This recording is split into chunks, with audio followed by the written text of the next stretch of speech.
How was Jyotish astrology created?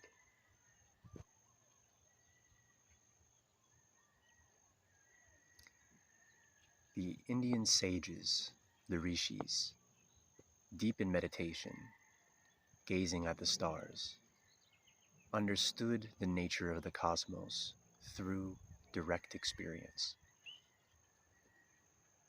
You see, they're able to feel the universe personally, deeply, universally.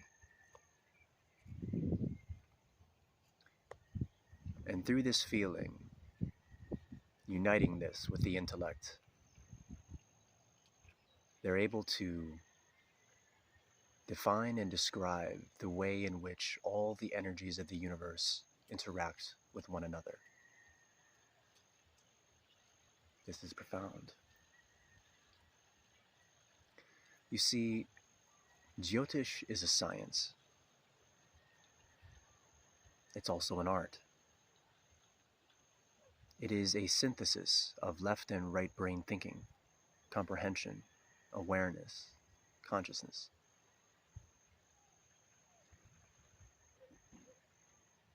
This is necessary to fully understand the universe.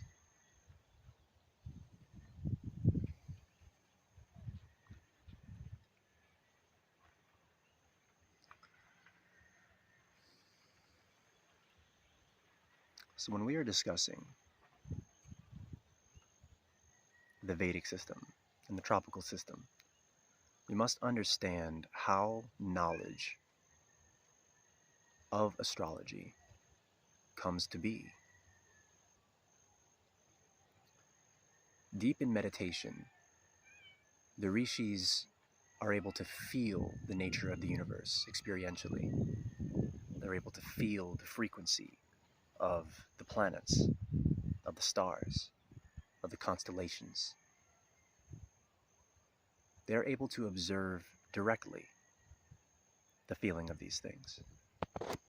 So you see, new insights about astrology necessarily emerge from the unification of left and right hemisphere thinking, the unification of the complete synthesis and unification of comprehension. So, in the Vedic system, there is a rhyme and a rhythm to everything. There is a reason for every deduction. The reason why Bhavat Bhavam, counting houses, works. The reason why the divisional charts exist. The reason why the nakshatras, the padas. It's all discovered through profoundly deep meditation, oneness with the universe, and weaving that intuition with logical reasoning. So this brings us to some of the major flaws and chinks in the tropical system, and the reason why Vedic astrology is accurate. You see, tropical astrology was created 2,000 years ago. More, but around. And during that time, since that time, quite a few things have been modified about the system. So this is, for example, the addition of the outer planets, which is what we're going to be discussing in this video today. The three outer planets, known in tropical astrology as generational planets, the ones that we in modern society today refer to as Uranus, Neptune, and Pluto. These planets are not considered in the Vedic system. So the reasons for this, that at least the reason which I have been thus far able to uncover, is that it is said that the planets which we are able to see with the naked eye are the ones which have the most potent effect on us, the ones which are the most noticeable, the most relevant. even in considering tropical astrology, they call them generational planets for a reason, because they're so far away. It's said, a little colloquially, but said, that they mostly affect generations of people more so than individuals of people due to their distance from the Earth. So, of course, with that said, most tropical astrologers are still using those outer planets in personal readings.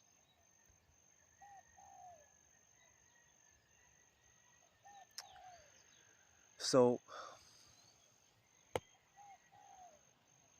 it's very interesting to me whether or not we consider the effect of these planets on us, because they do have an effect on us. I think that stars far away have an effect on us. That's why astrology is working, right? Those stars way out there are still doing things to us, so they have an effect.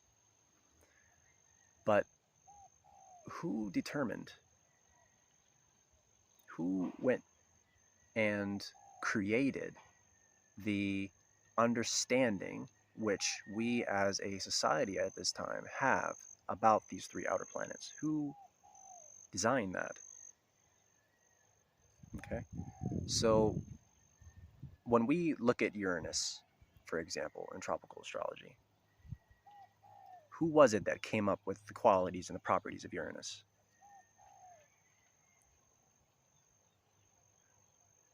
So in order to address this, let's go into the names for a minute here. Now, as most of you probably are aware, the names of the planets, most of them, come from the Roman names of the Greek gods. You know, Jupiter is Zeus, Venus is Aphrodite, Mars is Ares, etc., etc. So there are these Roman names for gods. Okay, so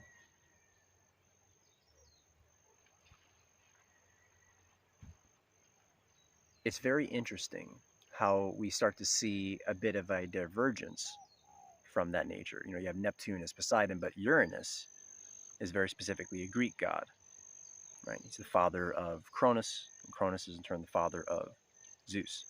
Okay, so you have this Greek name thrown in there amongst all the Roman names for the same Greek deities. It's a little bit odd, right? But more importantly,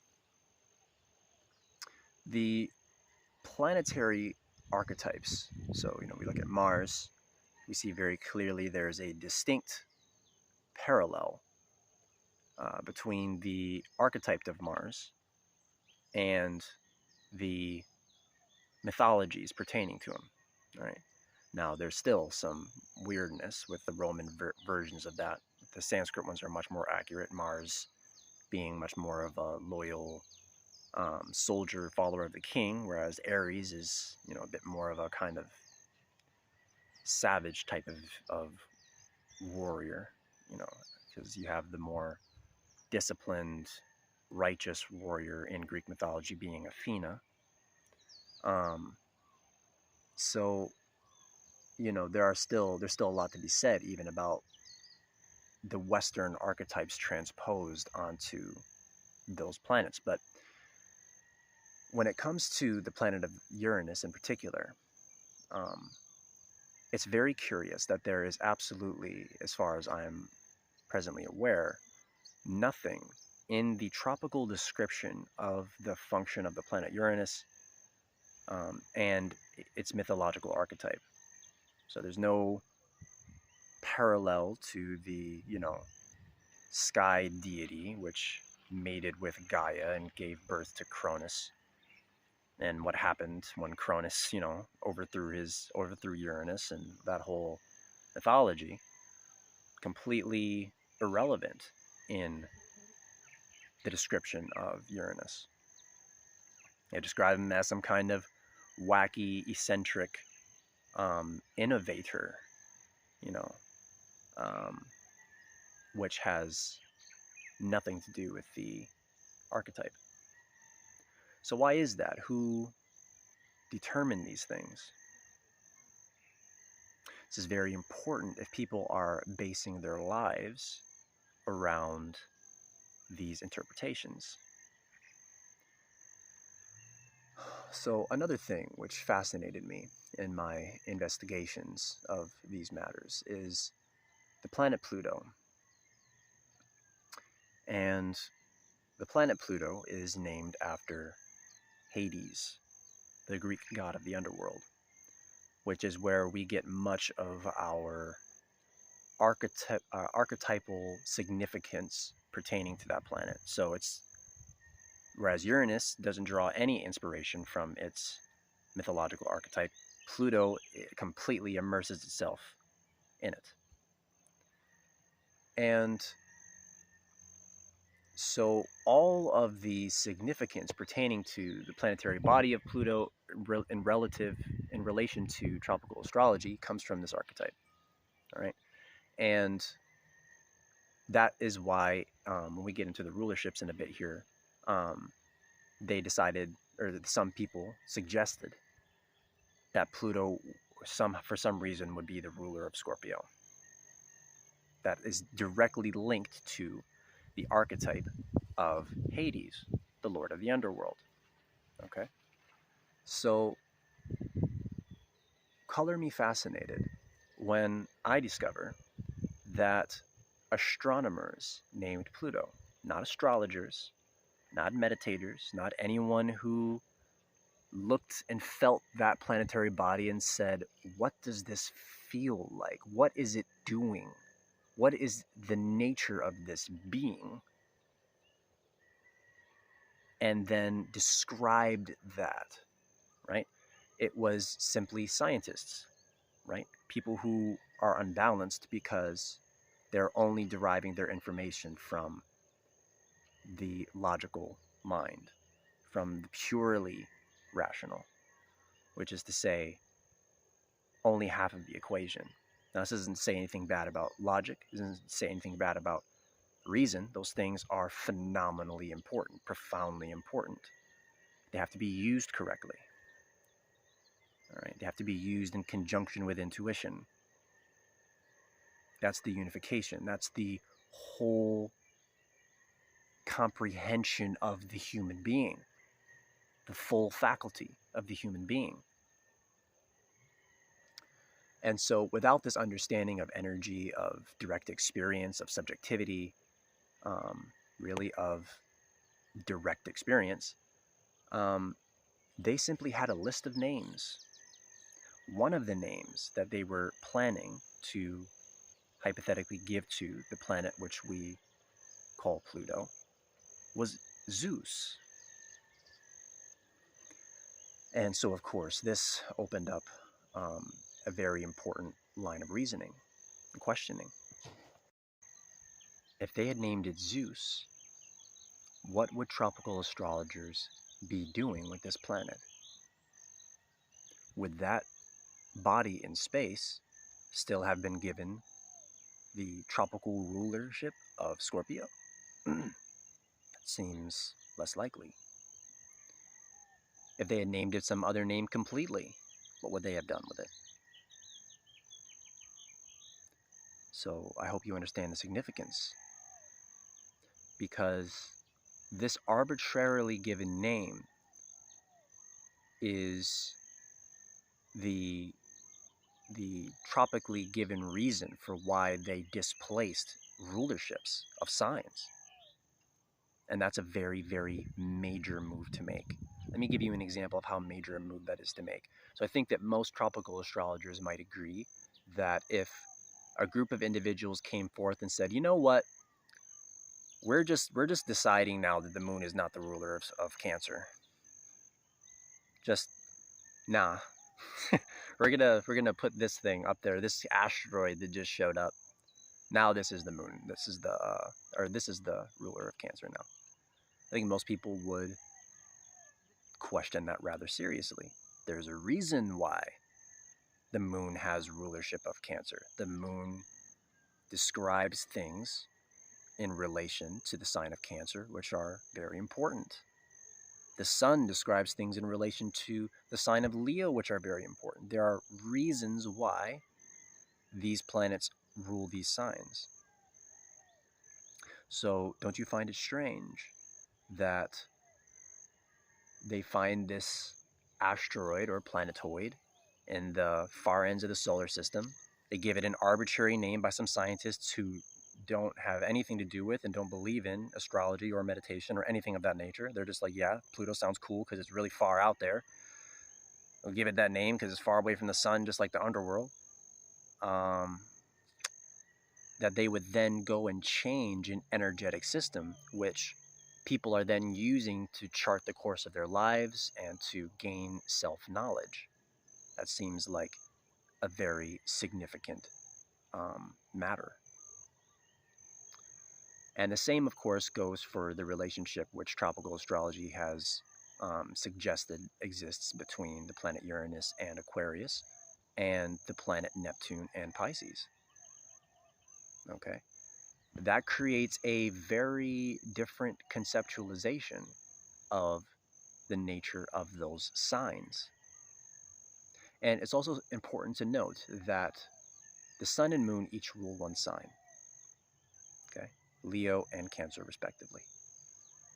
Every other planet rules two signs in Vedic astrology. Venus rules Taurus and Libra. Mars rules Aries and Scorpio. Saturn rules Capricorn and Aquarius. Jupiter rules Sagittarius and Pisces. So I have Mercury ruling Gemini and Virgo. All right, all of these planets have two signs.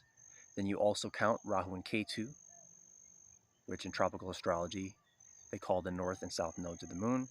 They each co-rule two signs each. So for Rahu, co-rules Aquarius and Virgo. Ketu co-rules Pisces and Scorpio. So these are very, very significant, meaningful relationships. Aquarius as an energy in particular, being ruled by Saturn, is highly significant, especially when compared with the tropical perspective given about the relationship that Uranus is suggested to have with Aquarius, which gives you a very different notion of it being kind of this like witty, boundary breaking, act like, it takes a part of Aquarius and overemphasizes it, right? They kind of act like, well, Uranus is the axial tilt is very strange, so it functions in this very unique, eccentric way. It's able to kind of create and innovate new things by sort of breaking boundaries. It's posited as almost an antithesis to Saturn in some ways. And in fact, Aquarius is ruled by Saturn.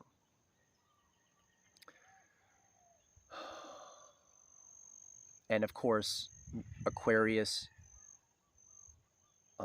does have elements pertaining to shifting things in society. You get like activism can be seen through Aquarius. So you might think, well, that's something that seems contrary to the institutions of Capricorn, which is also ruled by Saturn, right? But they're both functions of society. Saturn rules the functions of society.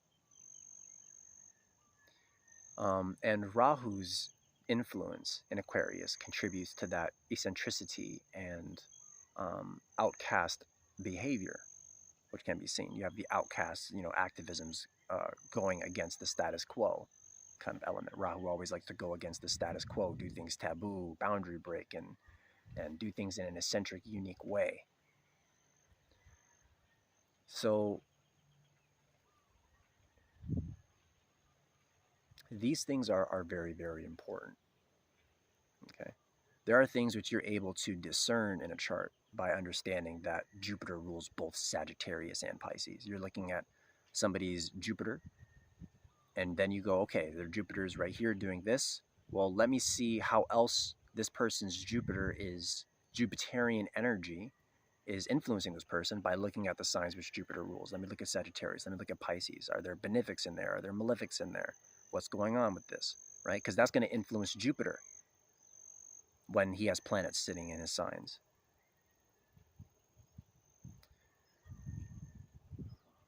So these relationships are important. These are things which pertain to physics, not things to just able to willy-nilly, somebody comes in there and is like, hey, wouldn't it be great if just we decided something else did this thing?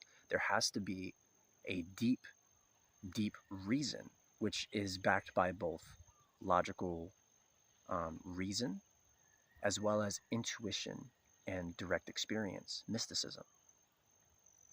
That's how astrology is created. That's how astrology is done.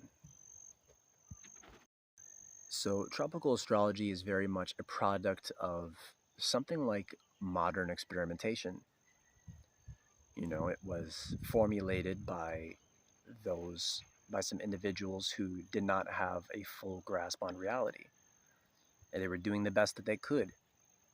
The Library of Alexandria was home to some very, very smart people. But, with enough study of ancient history, I think that it's very clear to see that the Western culture and sciences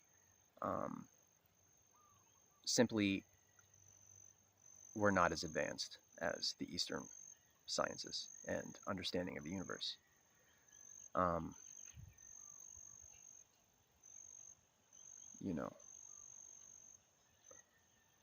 A lot of this is very interesting, like when you look at the yugas, or the planetary ages, or not the planetary ages, the like universal ages. You have the golden age, the silver age, the bronze age, and the iron age. So you have the different yugas: the Satya Yuga, Treta Yuga, Dvapara Yuga, and Kali Yuga.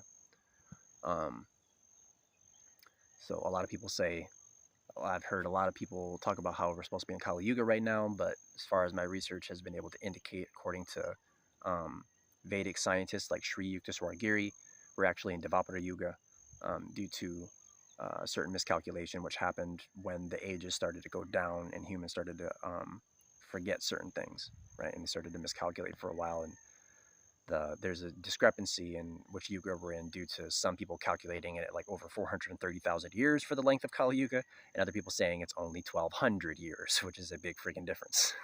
You don't want to be in Kali Yuga for over 400,000 years. So it'd be good news for a lot of you to know we're actually in Dvapara Yuga. And if you read the descriptions of the different yugas, it does seem to make sense, as Dvapara Yuga actually, one of the things that characterizes it is rapid advancement in the discovery of electricity and of various types of knowledge.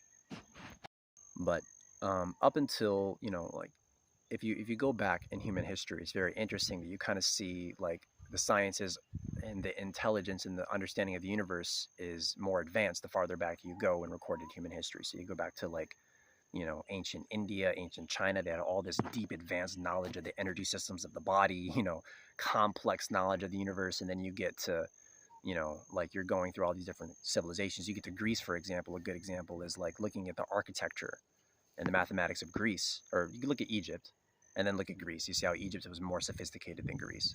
Then you look at Greece and you compare it to Rome, and you see how Greece was more sophisticated than Rome, right? Like just the sheer level of architecture. You look at like the Parthenon and then compare it to, not to say, the Greek or the Roman aqueducts and stuff like that. They made big things, but the level of mathematical precision and the art and the poetry involved is so much more sophisticated in Greece than in Rome. And the reason for this is because that was a descending arc in the yugas, right? They were going from Satya Yuga down into Treta Yuga, down into Dvapara Yuga, down into Kali Yuga. And now we're going up from Kali Yuga into Dvapara Yuga, then into Treta Yuga, then into Satya Yuga. All right, so now we're in the ascending arc where humans are getting smarter. But in the past, for quite some time, humans were getting dumber. And so the West was really suffering from that during that period. All right, now the East did a better job of preserving a lot of their knowledge for a lot longer. So, tropical astrology was founded on a very particular model of the universe, where we're living in a dome on a flat earth. The sun and the moon are the same size, and inside the physical dome called the firmament, that's still a hypothesis that many people are considering to this day.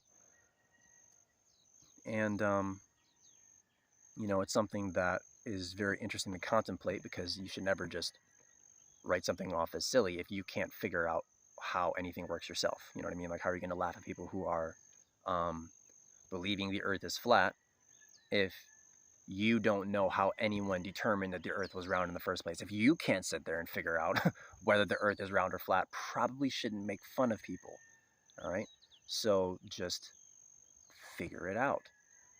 Do some research. Okay, how did anyone ever hypothesize and or conclude that the universe or that the earth was round, right? Etc., etc. So that's the model of the universe they actually built tropical astrology on, which is worthy of note. Not many people talk about the fact that tropical astrology is actually built on a flat earth model. Go look at Ptolemy's model of the universe, where tropical astrology comes from. It's fascinating stuff. But it seems that the Indian rishis, for example, by calculating the axial tilt of the earth, imply that the earth is in fact round. In Hindu scriptures, they talk about there being multiple planets, for example, in the Bhagavad Gita. So, you know, I'm not here to put forth any conclusion for those of you that like contemplating the flat earth or the round earth. I think that it's worth investigating both ways. But tropical astrology is built on a flat earth model, and it seems like Vedic astrology inclines itself, if you're going to take the evidence of the axial tilt of the earth anyway, and as evidence, that they're contemplating the earth as being round. So, you know, whose understanding has more wisdom behind it, right? Because there's a lot of people who are acting like the choice between tropical and Vedic astrology is just a matter of opinion or preference, but this is a matter of math. They both can't be right, all right? This is like the sun is in Taurus, the sun is in Aries. Which one is it, right? If you're looking at somebody's chart and you're giving a reading and you look at, oh, this person's sun is in Taurus, you're going to begin describing this person, telling them things about their life, about their nature, about what may or may happen to them based on that planetary placement, which means that planetary placement being in one place, or being in another place is highly significant. If you just looked at somebody's chart and you were like, oh, I see this person's Venus, Venus is in Taurus, but I'm just going to tell them their Venus is in Pisces. What do you think that would do? Would you think that would give that person accurate results? So this is why, we have to understand that specificity matters and that these systems are not compatible. They're not like, there are many different systems of astrology throughout human history. Shamans and tribes all around the world would look at the stars. They would have different names for them, completely different names than any of the ones that we know. And they were like, the star moved here. This is the time where, we have to move here. And there's going to be herds of, game which we can hunt over here. The crops are going to grow very well this year because this star says this. And they didn't use any of the zodiac signs we know, any of the planetary names we know, any of the constellation names or stories that we know. They had their own stories, all these different things. But they were observing those stars, those energies directly. So that is a difference in style. All right. With tropical and Vedic astrology, we're not talking about a difference in style. We're talking about a difference in positioning.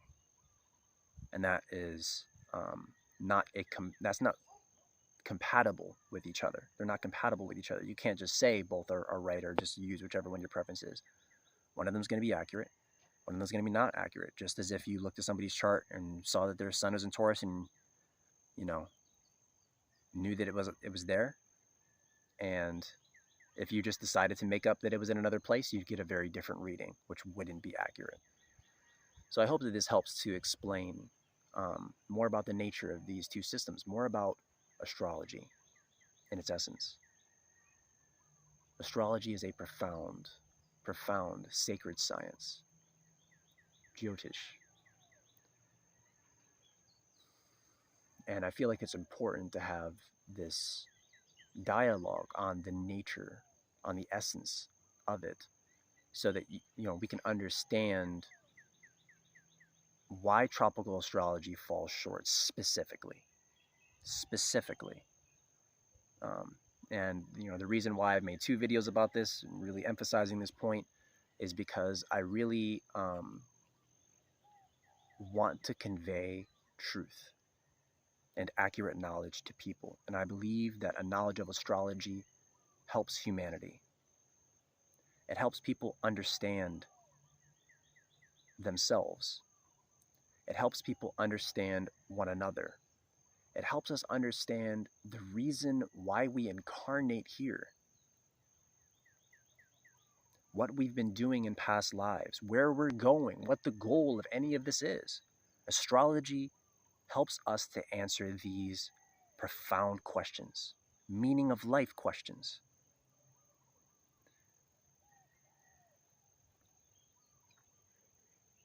And so with so many people who are in the West practicing this tropical system, I grieve in my heart,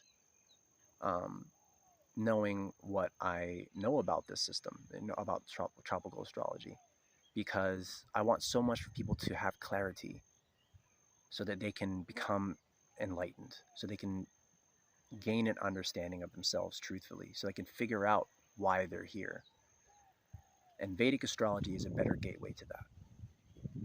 So the purpose of this video and the part 1 of this video has been to dispel the notion that tropical astrology is accurate, to free people from that bondage so that they're able to better progress on the path of truth, to better progress on the path of achieving true clarity, and so they can free themselves of ignorance.